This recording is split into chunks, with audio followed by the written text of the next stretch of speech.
Welcome back. Thank you very much for joining us. This is Wake Up Africa. If you just joined us, we are discussing, what we shared with you as far as Wake Up Buzz is concerned. This is the news review segment where we get to take the thoughts of our dear panelists who are joining us. Reverend Xavier Demoji is a clinical engineer. He's also an assistant pastor with the Tertiary Action Chapel International. Thank you. He joins us via studio, or joins us in studio. But joining us via Zoom is Reverend Anaya Bafo Boni, who is an architect by profession, of course, a pastor by calling, who pastors the Eagles Network International Ministries. If you can hear me, good morning and thank you very much for your time, sir. Reverend Anaya Bafo Boni, if you can hear me, good morning and thanks for your time. Good morning. Right. Sorry, I've not been too well. I have a terrible cough, but I'm going to see how I can manage with it. Absolutely. We can tell from your face. We wish you speedy recovery. We pray that you get well soon. Thank you. Thank you for joining us. Let's start off quickly with the first, but of course, it's been a long week of rest, but unfortunately, we're looking forward to Reverend Anaya coming back with some energy, and we pray that sickness leaves in Jesus. You must be well. Yeah. But I hope all is well with you too. By grace. Absolutely. By grace. Let's start off with the very first one. I think this has to do with an unfortunate act of indiscretion, according to Mr. Sami Jemfi. Over the weekend, the acting chief executive officer of the Ghana Gold Board, Sami Jemfi, had to address a wave of some public criticism following what he described as a private act of kindness that unexpectedly surfaced in the public domain. A recent video circulating online captures a brief interaction with the man, Mr. Sami Jemfi, and former fetish priest turned evangelist, Patricia Odro Koranting, widely known as Nana Agrada. In the footage, Agrada is heard requesting some US dollar notes from Mr. Sami Jemfi's vehicle. Moments later, the acting CEO is seen counting several dollar bills, which Agrada subsequently snatches and displays to nearby onlookers.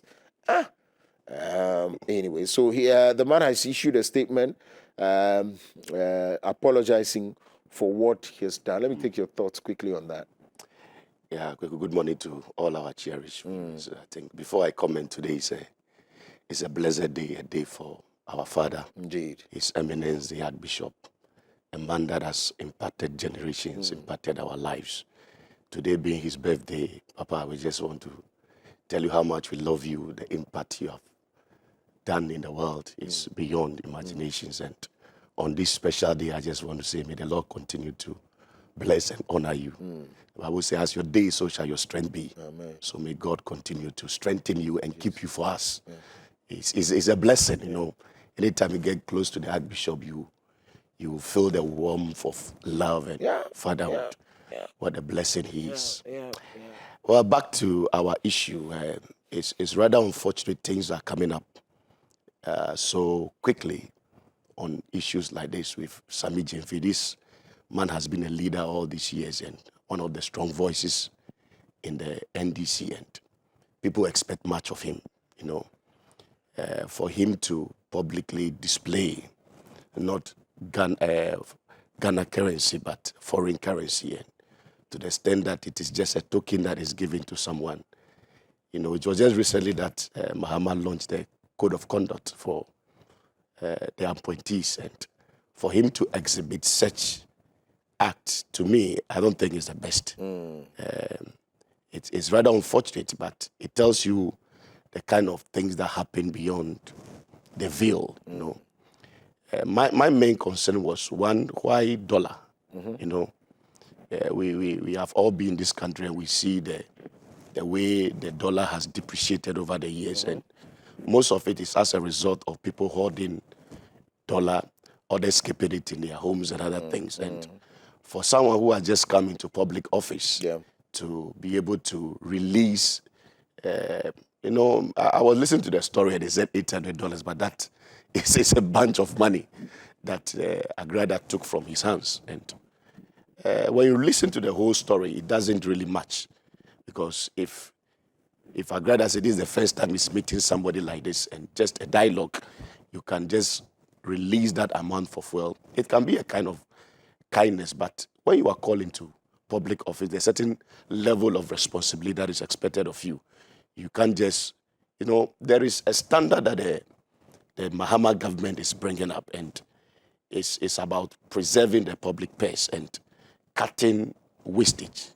So for him to be at such position, for instance, the gold bond, it brings a lot of mindset to a lot of people. Is it that you have just come into public office to show off, to display your affluence or whatever it is? I don't think it's a good thing. I think he need to be called. He need to be cautioned, and the issue need to be really investigated. And I think with the aspect of ministers and people in public service displaying foreign currency at the glare of the public, I think that is uncalled for. And Sammy Jeffrey should really be cautioned. I think there is a call from the state, the chief of staff.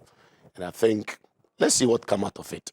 Others are calling for his removal and I think, but I think that shouldn't be it. He's a very proactive young gentleman, and he can be carried away. But let's see what happens with what the chief of staff does to him. I see. Reverend Anayo, let me put you on spot this way, right? So let's say the person I know that's closer to you that much is Daniel. Daniel comes around you a lot of times, and you are manning a space like that, and Daniel goes out to do a thing like this. What would you want to do to someone like Daniel? And so if you were in the shoes of the president at this time, what would you want done?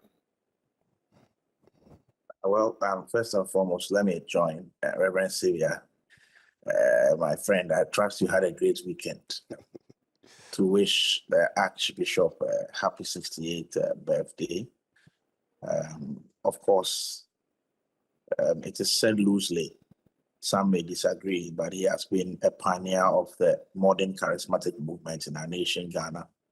And it goes without saying that his impact has been quite significant and continues to grow over the years across the nation, Ghana, across the continent of Africa, and to the various continents of the world. And we celebrate God's achievement on his life, and we pray that God will keep him here for many more years to continue being a blessing to this generation and generations yet unborn. Sometimes when I look at him, I see the parallels of the kind of impact of Michael Jackson, where he grew up with a young generation and impacted that generation, then impacted the children of that generation, and then started to even impact the grandchildren of that generation before his exit, because Papa Nick started youthful in the airport area. Some of the people he's pastoring now are children of those he started with, and some are even grandchildren of those he started with who are in the youth ministry of his church. And that's a long-standing impact of nearly 50 years. And we appreciate what God has done. Now to the issue for the day, with respect to some fee. The reality of the matter is that in any proper civilized, any proper advanced democracy, we will not be discussing this matter because the honorable government appointee would have tendered in his resignation by himself already. I remember David Blanket, who was the first ever physically challenged. He was blind, Minister for the Interior. That's Home Affairs in England. He had a mistress, and the nanny of the mistress was not a British. She was applying for citizenship or something like that. And I think he just chipped in a word to the staff members that this is my nanny, my mistress's nanny. And immediately they raised a red flag that now they are caught in between, because if they deny her the necessary documentation, then they can't be sure how Mr. Blanket will treat them in the Department of Home Affairs. If they also granted her, then they will not be sure with their conscience whether they did it under duress or undue influence of the Secretary of State. So that meant the Home Affairs Secretary. So you could see that they were so very principled that they would not even allow such a thing to slide. Can you imagine the record-holding first ever blind minister of the Home Affairs, which is like our Minister of Interior, actually resigned because he didn't want to put the staff in an uncomfortable position. I believe that what Sami Gyamfi did was an act of great indiscretion. You need to understand that we are in an era where people are pulling up phones everywhere, and you are not sure even who within your camp and within your space is even with you. Because as a political appointee, you need to understand that you are presiding over an organization that has workers over there before you arrived. Some of the people even within your company are people that are state employees and not political assignees per se. And some are not even happy with the new status quo. Some are not happy with the fact that someone like you is in the place where you are. So they will snitch on you. And if you remember the case of our own, was it Victoria Hammer, that her own driver or someone like that recorded her and snitched on her. And the President Mahama did the right thing, decisively asked Vicky Hammer to lay her tools down and then, exit from his government. Ideally, I would have expected that something similar would happen. Ideally, I would have expected that President Mahama, especially having learned the code of conduct, would crack the whip in a similar manner. But looking at the position that Sami Gyamfi occupies within the party, his level of influence, his impact in bringing the government to power and all that, I think it's going to be a very difficult nut to crack unless Mr. Sami Gyamfi himself decides that I don't want to give the president a hard task on this one, I'm walking away, which I doubt will also happen because in our part of the world, people rarely resign from positions because oftentimes positions come as reward for the effort you put in. And oftentimes you don't have a job, you don't have a proper salary and all that because you see it as a sacrifice you're making on the altar of politics so that over time you reap the benefits. So it's very difficult to walk away because you're walking away to what? And to go and practice what? And also the kind of record and legacy it leaves behind as though, you have become a sort of shame and embarrassment and you actually even accepted and acknowledged it by your walking away. So it's quite a dicey one. Let's see how it plays out. But I'm told that he's issued a statement to that effect, apologizing for his actions. I will be very happy to hear from the Secretary of the President, Executive Secretary, Mr. Callistus Mahama, and also official response coming from the Presidency so that this matter can be laid to rest. Maybe some very firm caution, firm rebuke in the public space, maybe to give him some probation and say, if this thing recurs, ABCD action will be taken. But I would not take it lying low as an apology coming for only Sami Gyamfi. But it would be nice knowing the kind of new wind that President Mahama has brought into the atmosphere of leadership, that his office will also respond appropriately and publicly, even if it has to be some sanctioning. I'm told those who didn't declare their assets, 3 months of salary gone, and then they're also doing a 4th month for the Mahama Cares donation. That listen, Mr. Sami Gyamfi, because of what you have done, you are also, even though you may have declared your assets, we are freezing your whatever for the next 6 months or whatever. I mean, something penal to just send a message across, if even resignation and removal is not going to be the outcome. And again, also, you see, these things are risky. They are risky because it creates an impression that government officials only come and pretend to us, but they are living a lifestyle of opulence behind the scenes. And then the greater danger for me in terms of the national security threat is that it creates an impression that these people are always carrying wads of cash on them. It makes you open to attacks from robbers. It makes you open to all sorts of security breaches. People even can intentionally kidnap, let's say, your family members and put them in harm's way because they know that if they ask for a ransom or a booty based on, quote unquote, your hidden dollars, then it's going to be something that you would easily accede to. So I think that it's in bad taste. I'm so sad that it happened to be someone like him who is quite forthright, very industrious, and seems to have his head screwed on very well. I think it was just a moment of indiscretion. I, as a person, may be willing to pardon him, but I don't know whether it will sit well considering, what the president stands for and represents, especially within the very week that the code of conduct was issued. I mean, it's quite a low blow, and it's a sad moment in Mahama's administrative history. Right. Okay. It's let it serve as a lesson to everyone. You have to watch lest you fall. Yeah. So when the top guys are falling like this, you've got to learn. So Well, we'll see how it goes. We'll see. I wish him all the best. We wish the government the best. Let's see how it goes. Let's now get into the next story. Don't celebrate city gains if prices remain the same. An economics lecturer at the University of Ghana, Professor William Boateng, has issued a direct challenge to Ghanaian importers and traders benefiting from the appreciating cedi. He says they must reflect the gains of the local currency in the prices of goods, or risk exposing a double standard. And this is what I had to say, and I quote, "I will be very happy if he says," and this was a reaction to, the Guta guys, when it goes down, he will also reduce his price to reflect the same. So this is in reaction to what the Ghana Union of Traders Association have been saying.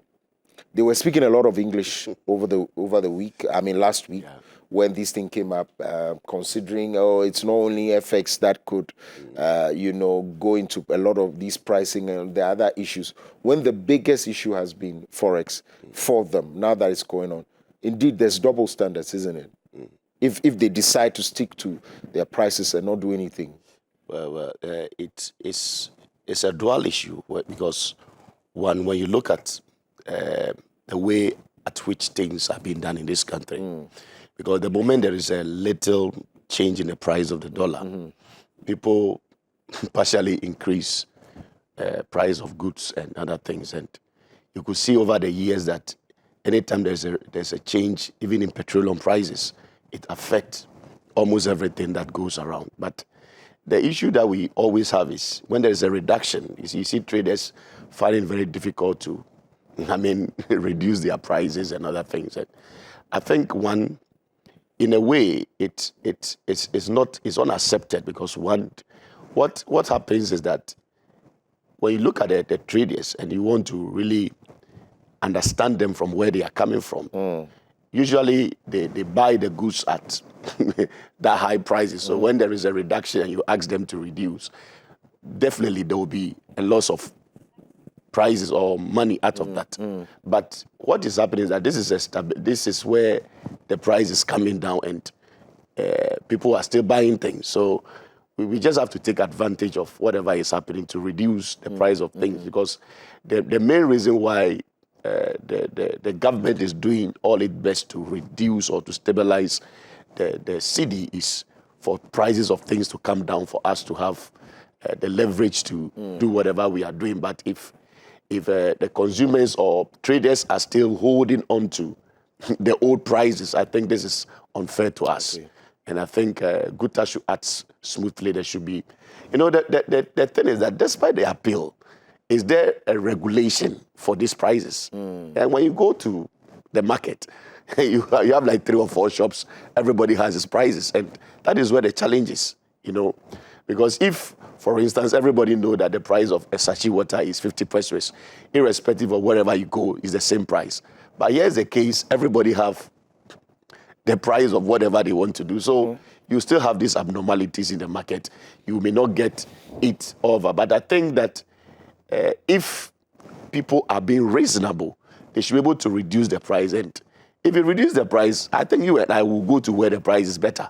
So I think Ghanaians should at least appreciate the effort that the government is doing and look at the price and let it come down, because we are all praying that the dollar should come down, and that is the prayers of all believers and all Ghanaians.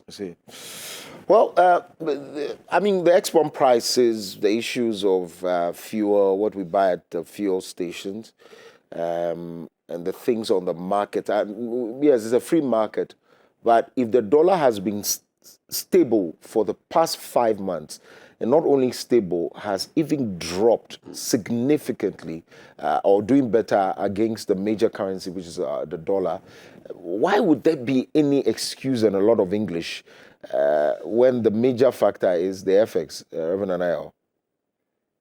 Yeah, let me just say this. This is not the first time we are seeing our money appreciating in this manner. You see, so you need to understand that most of the traders have history to guide them. We have seen our money appreciate like that, and then in a short while, the tide turns back again and the dollar starts to gain the upper hand. So people are guided by history. That is why immediately there is volatility upwards, such that the dollar is gaining strength. People increase their prices because they are very sure that our governments will struggle to catch up with the dollar. However, when it starts to lose against the cedi, people are always very skeptical about its sustainability, because history has shown us that every time that happened, we went back again to high exchange rates. So you need to understand that there's a bit of speculation and caution on the side of the trading public. And so we should hasten slowly in expecting that it will reflect in price reduction almost immediately. You need to understand, for instance, that in the petrochemical sector, most of the time they are doing procurement on a daily and weekly basis. So it is very easy for them to do that because stocks run out and are restocked and are sold at current exchange rates. So they are dealing more with trading that is very much within a limited or a shorter time span, where such reductions and impacts can be felt almost immediately. But let's say somebody is going to bring, let's say, 2 containers worth of shoes and clothes to sell, and it's going to take them about 3 to 4 months to, sell all those things. They are likely to continue to maintain the price at which they procure those things from China or from Turkey or Indonesia, wherever they brought them from, and watch the market, because mind you, whatever money they are making from that sale is what they're going to plow back to make new procurement. So if they reduce the price and then suddenly there's a surge within that period, then now they have to look for extra forex to top up to be able to restock. So oftentimes there's a lot of speculation. If you speak to any business person, there's a lot of speculation and a lack of confidence when some of these things happen. So it takes time for the market to adjust.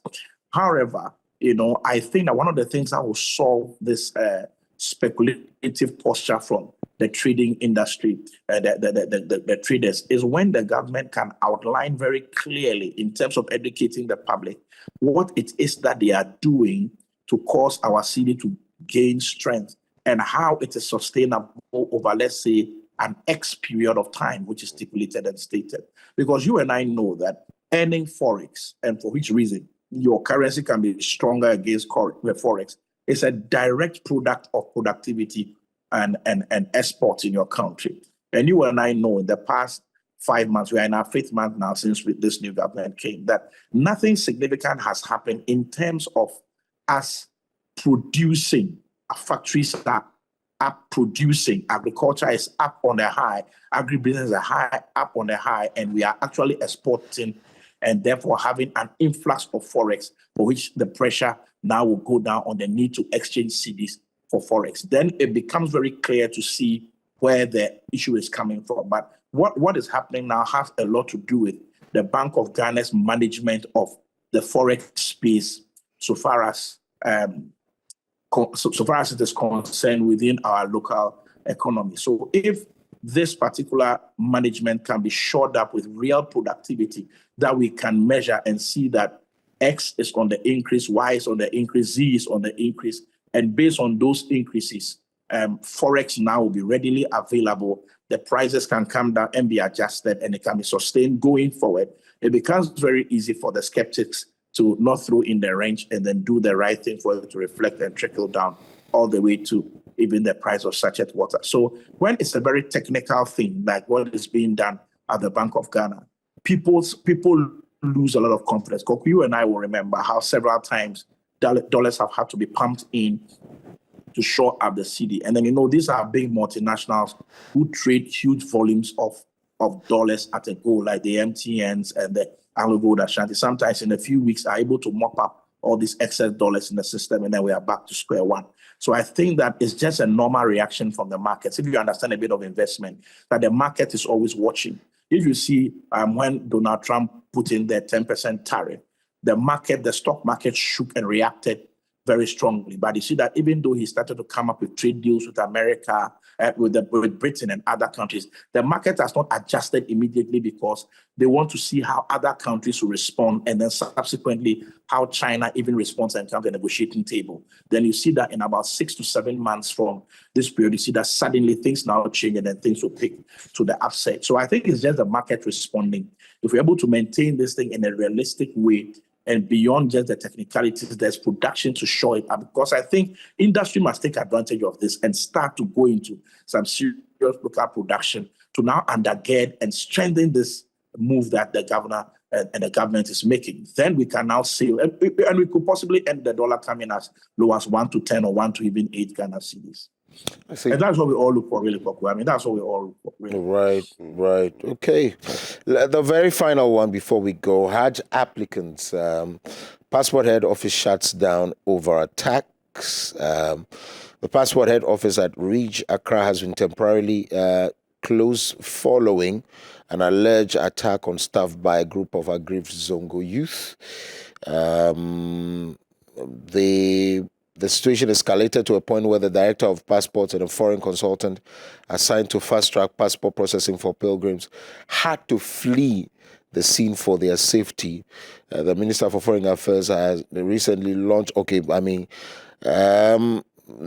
understanding is that they were overwhelmed by numbers of over 20 well-built men who came on motorbikes. It remains unclear when full passports will resume at the head office. And all of that.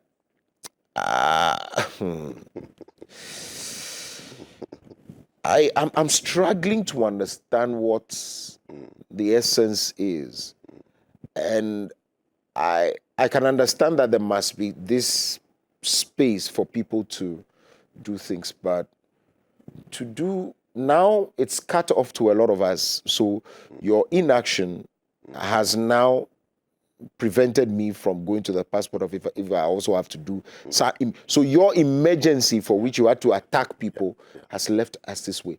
I don't know why people think and behave this way, really. But, well, because we're in the world, we need to understand this. But let me pick your thoughts on that, finally, before we go. About some 2 minutes. That, there are rules and regulations that govern every institution. And Ghana is not a lawless country, and people cannot just take the law into their own hands. As much as there's an agency to get passport for the Hajj privilege, I don't think that they just have to release 20 billed men to the office to launch an attack. The question is, even with the attack, are you going to get your passport? See, these are very unreasonable thoughts. So one, I think that the Passport Service has put up a lot of good measures, the 24-hour, even the home, the query services. I think there are a lot of measures that have been implemented to facilitate the delivery of passports now. So for them to say they are going to Hajj and thinking if they go to attack, they will get their passport, I think that is not good. And we shouldn't allow people to think that they are above the law of this country. So one, I think the people who did that should be arrested. Fair enough, they should be arrested, irrespective of whoever they are. And secondly, it also tells us that the people at the Passport Service, the security, they have to be beefed up, because if 20 men can really cause a commotion, 20 men can cause a commotion. This is a place very close to the police head office, so I don't think there should be cameras there to see whoever has done that, and they should be brought to book. So we call on the IGP to act fast. They should be arrested, to me. Well, in about 2 minutes, what are your thoughts, though? Yeah, Poku, what I'm going to say may sound a little controversial, but I'm very sad to say this, that I think gradually, some of our brothers who subscribe to this particular faith are carving for themselves a very unfortunate niche of holding monopoly over violence, and it is not a good thing. When it's elections, you hear the names when they are recruited for all this macho business thing. And I think that if they keep doing that, they make their faith unattractive. They make society paint everybody who subscribes to the Islamic faith as a violent, intolerant person. And I think that it's not a good niche they are carving for themselves. If I were somebody connected to the chief imam's office, I would have asked that an official statement is issued immediately to disassociate and distance itself from this behavior, because it has a direct impact and reflection on the faith that he seems to preside over and represent in this country. Can you imagine that a group of Christian tourists have gone to go and work on their passport to go to Israel for a tour, for instance, and they did this? You will see how the whole media and everybody will be lashing out at us. And I think that it is going one too many. I think there was a time where even our own Archbishop, His Eminence, made a statement they misconstrued, and threats were being thrown left, right, center. His Eminence had to go to the chief imam's place to render an unqualified apology. I think a similarly unguarded prophecy came from Papa Osubempa back in the day, and his church, and things were vandalized. You see, this thing where we want to create this matricistic sort of concept that you own and have the franchise over violence and nobody can talk your matter, it must be stopped. It's a very bad image, that a niche that they've carved for themselves. And it's one of the reasons why people will be afraid. What will you do when you are now the majority and you have the hold of the country? Will you even respect the rule of law? So it's a shameful thing, and I really support what Reverend Xavier Demoji said. These particular national offices have security cameras installed. CCTV footage should be looked at. And not only should those found culpable be arrested and dealt with, but all of them should be denied an access to passport. Their right to have a passport must be waived. Their right to even a national identification authority card, if it's possible, should be waived for a period of time, for about 5 months, 5 years, or 3 years, or 2 years, and they must be made to sign an undertaking of good conduct before they are allowed to even have access to that right and privilege that is assigned to every Ghanaian. This kind of thing must stop. You cannot attack a state institution in broad daylight because you are frustrated. The last time I wanted to renew my passport, my kids were very, very, very young. I had to go there as early as 4 a.m. I'm not talking about connection, nothing. I had to sit through. My kids were crying because they were restless, no breakfast. We had to arrange for lunch and all that. It was a difficult process. Sometimes you see people who even came hours after you, and then they are made to jump the queue because they are treated VIP. We waited our turn. People grumbled, they murmured, they did whatever they could do. Some were telling they had even that was their third day there and all that. We all sat through, we got attended to. Weeks on, our passport was brought to us. Patience and respecting the rule of law is also a virtue that must be incorporated in each and every Ghanaian. And I'm sending this out as a warning and an appeal to all of us. Don't do it. There are laws here, and the laws will come for you. No matter how frustrated you are, be measured in your language, be measured in your actions, and know that there are consequences for it. Absolutely. Yeah. I think that's what I just wanted to say. So you said it, and I'm sure you're also speaking the minds of a lot of people watching us today. We're grateful. Thank you very much, Reverend Xavier Demoji. He's a clinical engineer and is an assistant pastor with the Action Chapel International Teshi. And of course, Reverend Anaya Bafoboni is an architect and a builder by profession, and also pastors the Eagles Network International Ministries. Grateful. Wish you speedy recovery as well. And we hope to see you soon. Absolutely. All righty. Thank you very much for also making time to be with us here on the News Review segment. Up next is Tech and Trends. We get to share with you what's happening in the world of technology and, of course, what's trending as well. Later on, we have an opportunity to speak to the issues of the Ghana Music Awards, where most of our people in the gospel fraternity Christendom were part. There are issues. Let's talk about it, shall we? Stay with us.